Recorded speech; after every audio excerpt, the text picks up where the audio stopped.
Hello, everyone. Thank you for joining us on the Turnover Football Show, brought to you by Delco Football. Again, I'm your guy, LT, here with panelists Dan and Kev, but sidekicks always. And listen, first week of playoffs was very interesting. But, as our norm, we're going to go through our donuts and our 50 pieces real quick. Last week, we only had 2 donuts. We had a donut put up by Bonner and EA. Good job, y'all. So just at the leaderboard, Chester still leads the way with 6 donuts. Strathaven, Ridley, and Bonner all have 4. As far as 50 point performances, 50 pieces, no one put up a 50 piece. We still have Springfield and Ridley with 3 apiece, and we have Chester, Haverford, and Strathaven all with 2 50 pieces apiece. All right. Nextly, we want to congratulate Jalen Harris from Chester. He is the new Delaware County career passing yards leader. His performance last week against Marple put him over the top. He passed Dez only by 2 yards, but he now has 7,590 yards passing on his career, man. Amazing job. I thought you guys wanted to say anything about it. I mean, that's amazing. Just congratulations to you, coaching staff, squad, everybody, because I know everybody had their hand in on it. I just want to say congrats on not only the record, just on the last 4 years of now turning the whole program around. Yeah. And carrying that program to a whole different level where it's at today. Mm-hmm. I can't say much of that. Just congratulations to him. Job well done. Job's not finished yet either, so hopefully a couple more weeks for him. We'll see what happens, but congratulations, young man. Most definitely. All right. So nextly, our other record watch, Liam Taylor. He fell a little short. I mean, he had to get a lot of yards, but unfortunately, they were knocked out of the playoffs by Council Rock South. He got 123 yards on 26 carries last week, so he still needs 98 yards. He has 1 game remaining at Upper Darby High School, so don't be surprised if he took that rock a lot so he can get that record. But again, another amazing year, and hopefully Thanksgiving, Liam and the Fords, they can pull it off, and he can become our all-time leading career rushing yards in the county. So good luck to you, Liam. So we'll move on. I do want to talk about one game from last week, our Radnor versus Lower Merion game.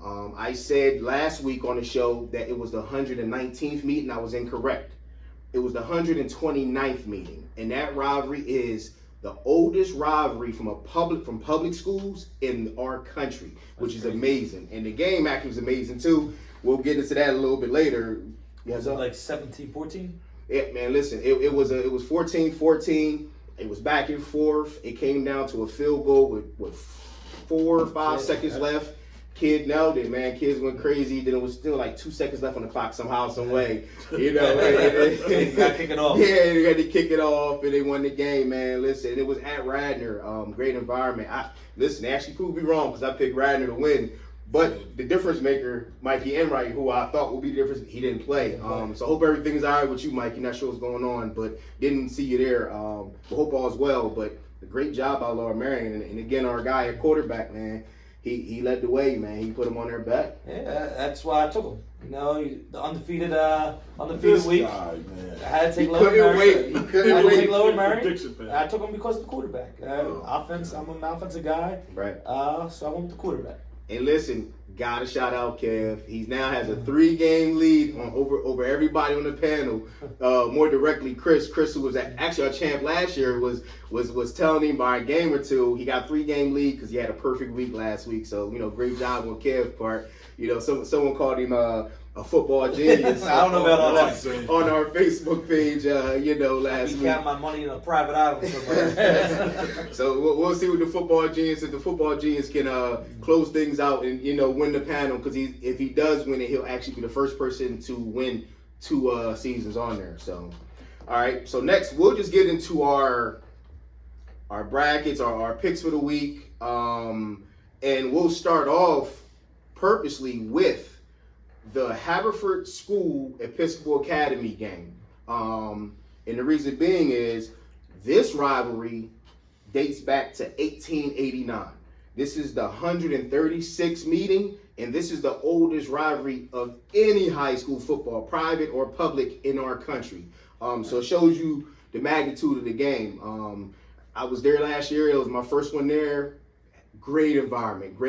It was at Episcopal Academy, and it's not many football environments I've seen like that in some time. It was a great environment. And if you're going, get there early, because like we was going, they was carting people over. It's one of them situations. You know, student sections is crazy. You know, it's a great time. But with our picks, we'll start off. Dan, who you like in this game? Everything I've said all year has always been Haverford, and I'm not sticking with them anymore. They've upset me way too many times. I got to go with Episcopal this week. Okay, Episcopal Academy.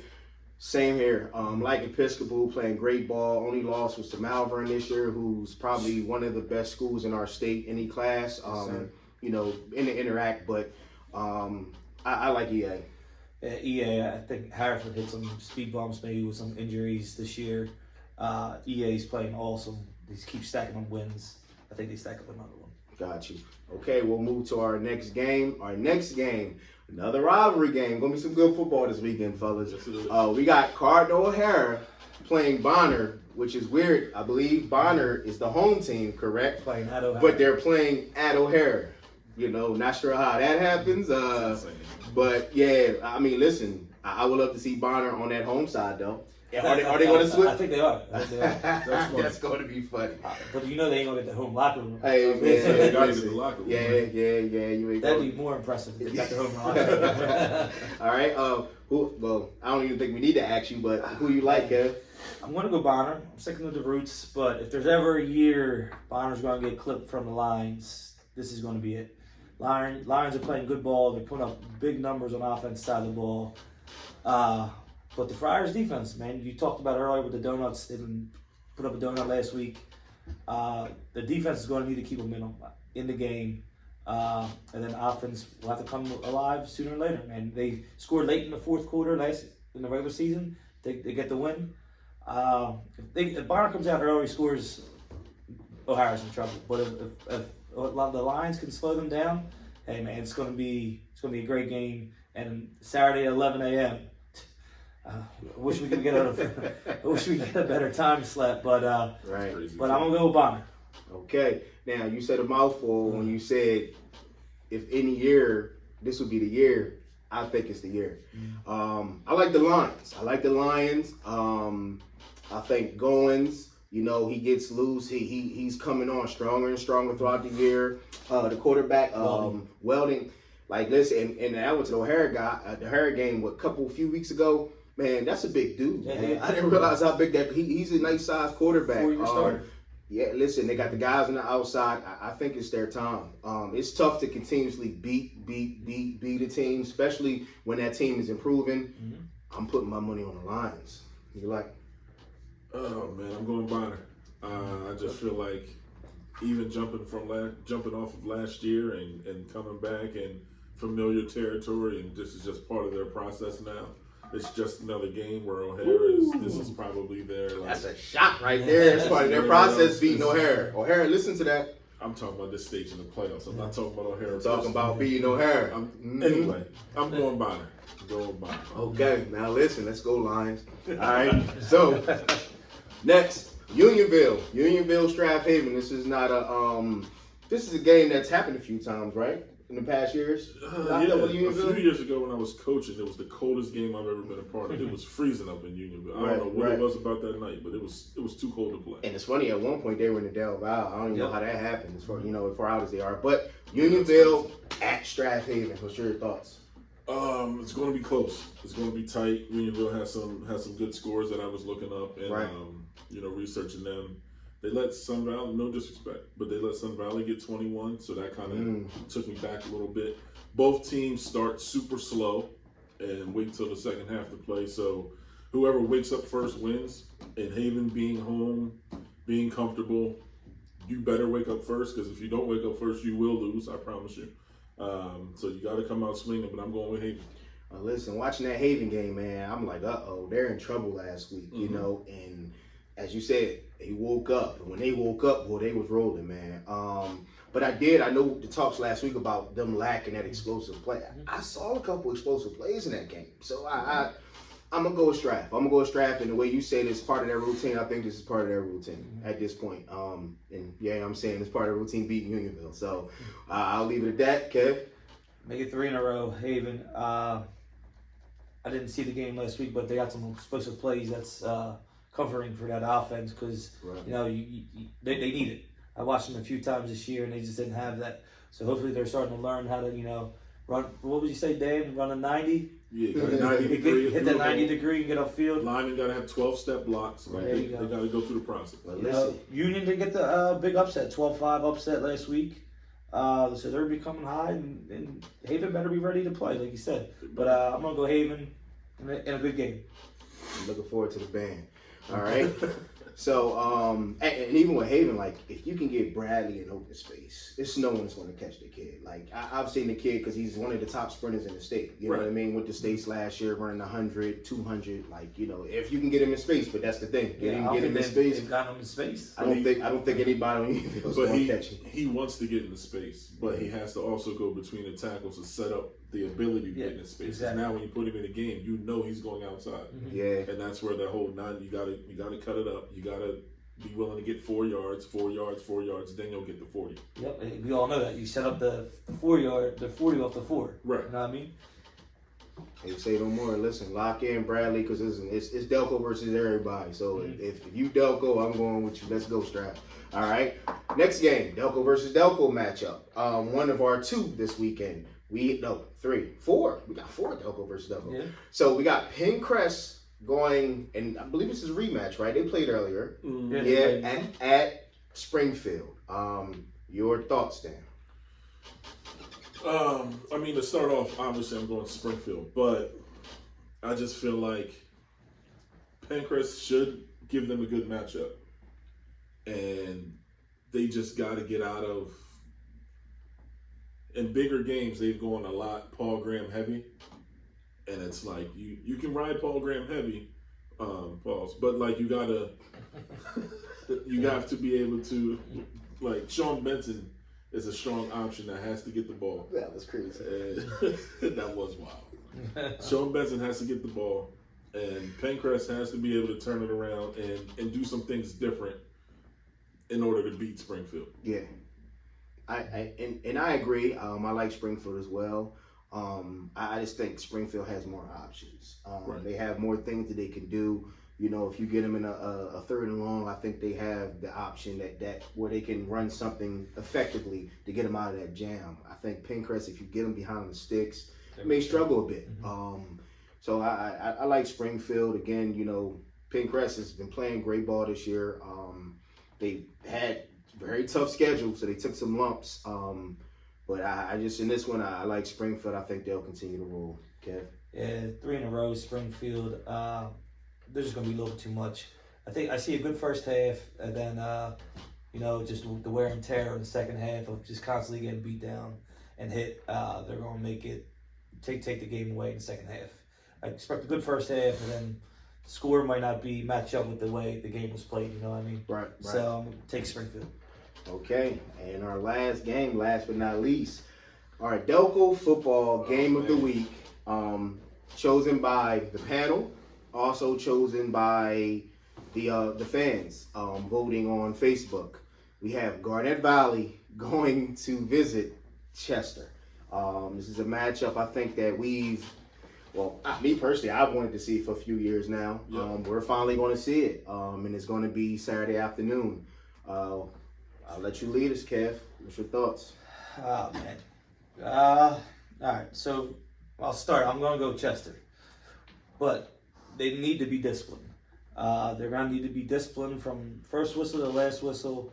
You're going to need to keep your hands in. Don't be extending your hands.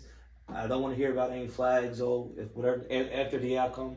I don't want to hear about any flags. Easier said than done. But play disciplined football, Don't be yapping. Just get back to the huddle. Act like we've been there before, because you have. You've been in the end zone all year. So let's act like we've been in the end zone and let's get back to the huddle. With that being said, Garner's probably playing the best football of the year. Yeah. They're just coming off a 49-point performance last week against Upper Park, who I said that was going to be the best game of the week. Game, right. And 49-35 proved to be, the 15-10 against Chester Marple is a good one, but I like offense, so I'm going to go 49-35. Gotcha. But, Garner's rolling, scored in 49. I think they scored a big number last week. So Garden's going to win, they're going to need to keep their offense on the field and keep the athletes off the field on the other end, because I think when Chester gets loose playing a little backyard football, that's going to hurt them. But I see Chester winning a very good game. I'm going to go with Chester. All right. Man, we know who I'm picking in here. Now, the situation is, it's out there. It looks like they may not have Deron Harris in this matchup due to being ejected at last game. I think they're still talented enough to win this game. I think but again, you brought it up, flags. They have to play discipline. Now, I've seen different flag counts from last game. I've seen 16-3. I saw one today that said it was 19-4. Yeah. You're not going to win that game with a 19-4 flag count. I don't think that happens. Garnet Valley's a better team than Marple. They're very disciplined. A lot of games they have 1 or 2 penalties the entire game because of their discipline. Again, I'm taking Chester. I think they're still talented enough. I think that coaching staff, that group, they can get the job done. Again, if it's another 19-4 flag game, I don't think they win it. So praying that doesn't happen, I'm going with Chester. Danny. Now listen to both of y'all. And I already submitted my pick. But when you look at like the game last week, Chester wins 15-10, right? Yep. Yeah. Garnet Valley. And I'm sorry, and I failed to mention Mr. Record Breaker. He put them on his back that last drive. He did what you're going to have to do that all game. You're going to have to do that all game. I'm sorry. No, you're good. He put a stamp on the game. Yeah. And then Garnet Valley beats Marple 19-14 this year. So they both beat Marple by 5. So that puts them kind of even with me in my assessment. And then Chester has a little advantage being home and being on a Saturday afternoon versus a Friday night in Garnet, which is a whole different environment, different atmosphere. But then you add on one of your better players is not playing. And I'm going to change my pick, and I'm going to go with the Jags. I'm going to go with the Jags on this one. Refs aside, I don't think that's going to even be a factor. I don't think the penalty is going to be an issue this week. I think it's going to be a very evenly called game. I just think the Jags are going to come in and take care of business. Okay.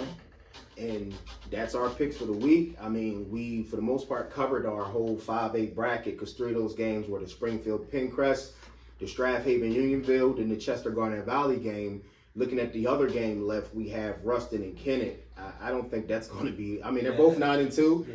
I don't think that's going to be much of a game. Ruston is doing what Ruston does right now. I think Ruston will be sitting there waiting for the winner of Chester Garnet Valley. Yep. 100%. All right, and we'll see who makes the Final Four. We're looking forward to it. It's playoff time. It's no better time than that. Just taking a quick glance at the 6A, we no longer have any more Delco teams left in the 6A. My favorite to win it, Coatesville, is still in there. I forgot who did you pick I said North Penn. I said Coatesville and North Penn. Maybe. Penridge, they're still in it. They got scared by Plymouth White Marsh. They were losing the game almost all game, and they snuck out a 1-point win. Coatesville won handily over Perk Valley. Haverford, took a loss 27-7. North Penn took care of business against Boyertown. Ridley, they had a tough one, couldn't really get the offense going, lost to Salatin. Like all year. Yeah. Downingtown West lost to O&J. That was my pick. Huge upset. And then we have CB West lost to Neshaminy, so we're looking forward to see who's going to be in 4A Final Four. I'm sorry, 6A Final Four. And then we have our 4A bracket. We had Interboro in there, but Interboro, lost to Bishop Shanahan handily, and Pope John Paul did what they do with a 48-0 win. So their finals, it'll be, Bishop Shanahan and Pope John Paul. Still, to keep on the radar, we do have Thanksgiving games that will be played a little further down the line, where we still have Haverford now matched up with Upper Darby for Thanksgiving, Ridley Interboro, and Sun Valley Chai. So just to still put down your radar, we still have those 3 games at the end, but hopefully we're, cheering on and rooting for a Delco team in that. Yeah, exactly. So, just wanted to share that. Any other closing thoughts, Coach, before we No, just ready to get to the weekend. It's gonna be an exciting week for Delco football. Right.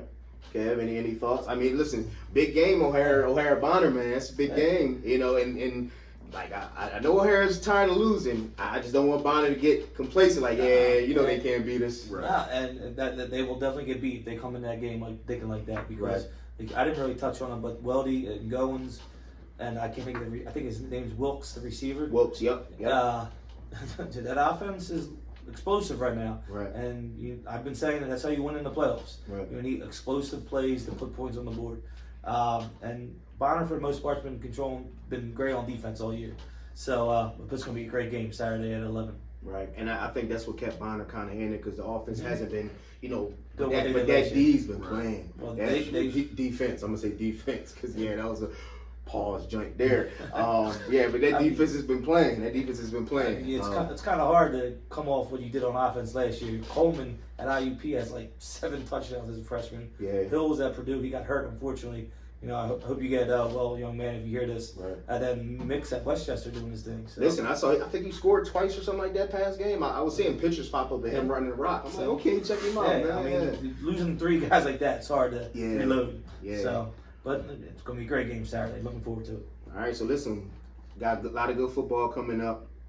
Good luck to everybody. Delco teams, best of luck. You know, wish luck to y'all over everybody, of course. We look forward to the games. We look forward to linking up and talking about what happens this weekend on our next show. So make sure y'all tune in. Other than that, you know, stay locked in. Again, stay healthy. Good luck this year in this round of playoffs, fellas. And that's pretty much all we got for you today. So thanks for tuning in. Make sure you tune in next week to the Turnover Football Show, brought to you by Delco Football. Peace out. Peace.